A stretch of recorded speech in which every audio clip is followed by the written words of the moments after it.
தமிழ்நாட்டின் ஒரு சிறிய மலை கிராமம். அந்த கிராமத்தின் பெயர் கருங்காடு.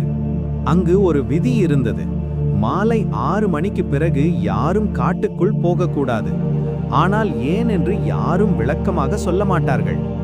அது அவளுடைய நேரம் என்று மட்டும் சொல்வார்கள். அருண் ஒரு யூடியூபர். அவனுக்கு கோஸ்ட் வீடியோஸ் எடுக்க மிகவும் பிடிக்கும்.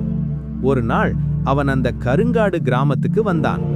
அவன் கிராமத்தவர்களிடம் கேட்டான், இந்த காட்டில் உண்மையிலேயே சூனியக்காரி இருக்கிறாளா? ஒரு வயதான பாட்டி நடுங்கிக் கொண்டு சொன்னாள். அவளை பார்த்தவர்கள் உயிரோடு திரும்பி வந்ததே இல்லை. அருண் சிரித்தான். நான் போய் பார்த்து வீடியோ எடுக்கிறேன். அந்த இரவு 3 மணி. அருண் கேமரா எடுத்துக்கொண்டு காட்டுக்குள் நுழைந்தான். காடு முழுவதும் அமைதி, காற்றின் சத்தம் மட்டும். திடீரென்று ஒரு சிரிப்பு.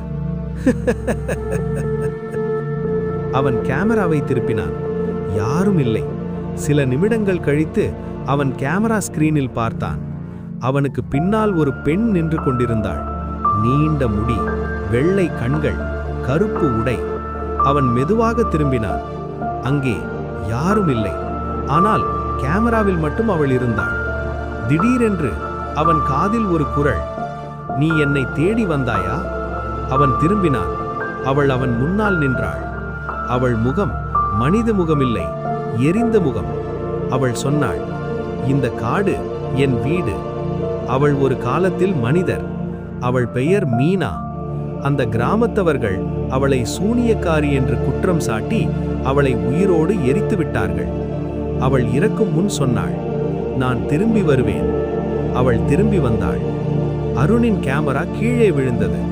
ஆனால் அது இன்னும் ரெக்கார்ட் செய்து கொண்டிருந்தது. வீடியோவில் கடைசியாக ரெக்கார்டானது அருணின் குரல், தயவு செய்து என்னை விட்டுவிடு. பிறகு அவள் முகம் கேமராவுக்கு அருகில் வந்தது. அவள் சிரித்தாள். வீடியோ முடிந்தது. அருண் காணாமல் போனான். ஆனால் அவன் கேமரா மட்டும் கிடைத்தது. அந்த வீடியோ யூடியூபில் அப்லோட் செய்யப்பட்டது. அதை பார்த்தவர்கள் ஒரு விஷயம் சொல்கிறார்கள்.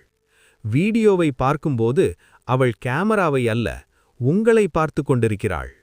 இன்று கூட கருங்காட்டில் 3 மணிக்கு அவள் நடக்கிறாள். அவள் இன்னும் அடுத்த மனிதனை தேடிக்கொண்டிருக்கிறாள். இந்த வீடியோ பிடித்திருந்தால் என்னை சப்ஸ்கிரைப் செய்யவும்.